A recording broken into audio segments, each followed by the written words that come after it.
Good evening guys. आज एक और वीडियोज़ के साथ।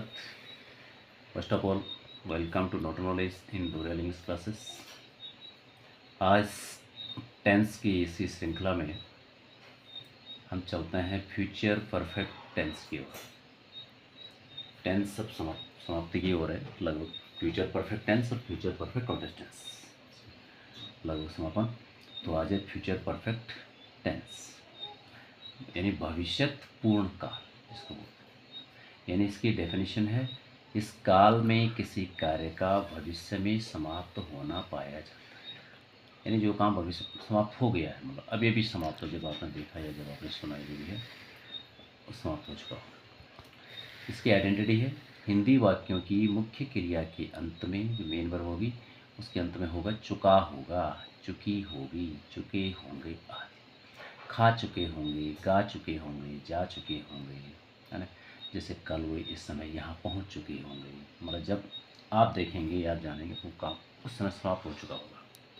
ठीक, तो ये फ्यूचर परफेक्ट टेंस, फ्यूचर में कोई काम समाप्त हो चुका होगा। तो इसका जनरल रूल है, एक मिनट बताएंगे इसमें।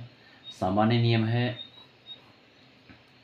जनरल, जनरल होता है सामान्य, और रूल माने नियम।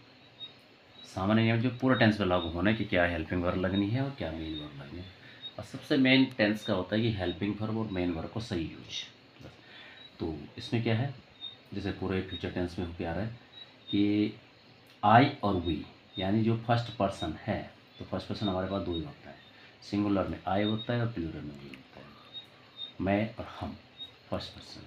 तो इनके साथ हेल्पिंग वर्ब लगेगी सेल है।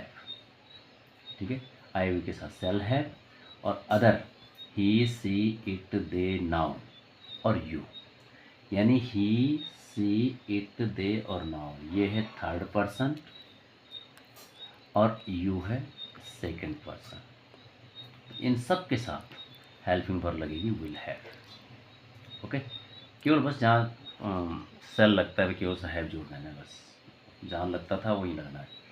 सेल जहाँ लगता था वहीं लगना है, अभी भी केवल हैव जोड़ेंगे, यहाँ विल लगना है, हैव जोड़ेंगे। प्लस मेन वर्ब की थर्ड फॉर्म का प्रयोग करेंगे। चुका होगा has gone, will have gone, they have, shall have gone. ठीक, तो चलिए रूल नंबर 1, अफर्मेटिव सेंटेंस स्वीकारात्मक वाक्य कैसे बनेगा इसका। तो इसका फॉर्मूला है, फर्स्ट सबसे पहले सब्जेक्ट। देखो, अफर्मेटिव सेंटेंस चाहे किसी भी टेंस का हो, प्रेजेंट का हो, पास्ट का, फ्यूचर को, इंडेफिनिट, मतलब कोई भी हो, वहाँ जो है यानी अफर्मेटिव और नेगेटिव जो सेंटेंस बनते हैं उनका सबसे पहले सब्जेक्ट होता है। सब्जेक्ट में काम करने वाला कौन है, इनमें से ये है कि ये है, plus H we helping verb. इसके अनुसार यदि यदि कर्ता आई और वी होगा तो हेल्पिंग वर्ब लगेगी सेल है। ठीक, और यदि ही सी इट दे नाउ इनमें से कोई होगा तो लगेगी will have, H. Okay, plus main verb की थर्ड फॉर्म, जो भी काम हो रहा है उसकी थर्ड फॉर्म, और प्लस ऑब्जेक्ट। ठीक, तो फॉर एग्जाम्पल देख लेते हैं बना के, जैसे they will have reached to school till now tomorrow, यानी वे कल अभी तक स्कूल पहुंच चुके होंगे। वे कल अभी तक स्कूल पहुंच चुके होंगे। वे, दे के साथ विल हैव, सीधी सी बात है, ये सी इट दे के साथ विल है। तो दे विल हैव मेन वर्ब की थर्ड फॉर्म, एच वी के बाद मेन वर्ब, रीच्ड, यानी दे विल हैव रीच्ड, वे पहुंच चुके होंगे कहाँ, टू स्कूल, वे स्कूल पहुंच चुके हैं। टिल नाउ अभी तक, टुमारो कल, यानी भविष्य की बात हो रही है ना, तो वे कल अभी तक स्कूल पहुंच चुके होंगे। वे कल अभी तक खाना खा चुके होंगे, वे अभी तक सो चुके होंगे, मतलब किसी कुछ ले सकते हैं।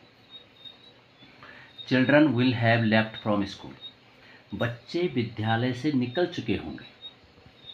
अब कल की बात करो, 2 दिन बाद की बात करो, जो भी, तो children will have left from school, बच्चे स्कूल से निकल चुके होंगे। जैसे we shall have completed our work in next 3 days, हम अगले 3 दिनों में अपना काम पूरा कर चुके होंगे।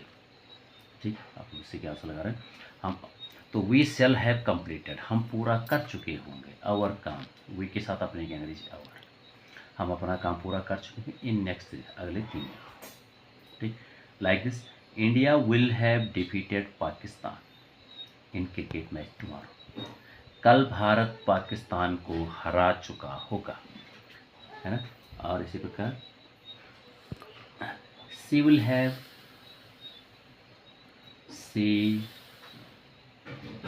will have eaten the food. She will have eaten the food, या she will have cooked the food. Eaten the food till uh, till now. वह अभी तक खाना खा चुकी होगी। ओके, तो like this you can prepare many kinds of sentences. So thank you, thanks for watching.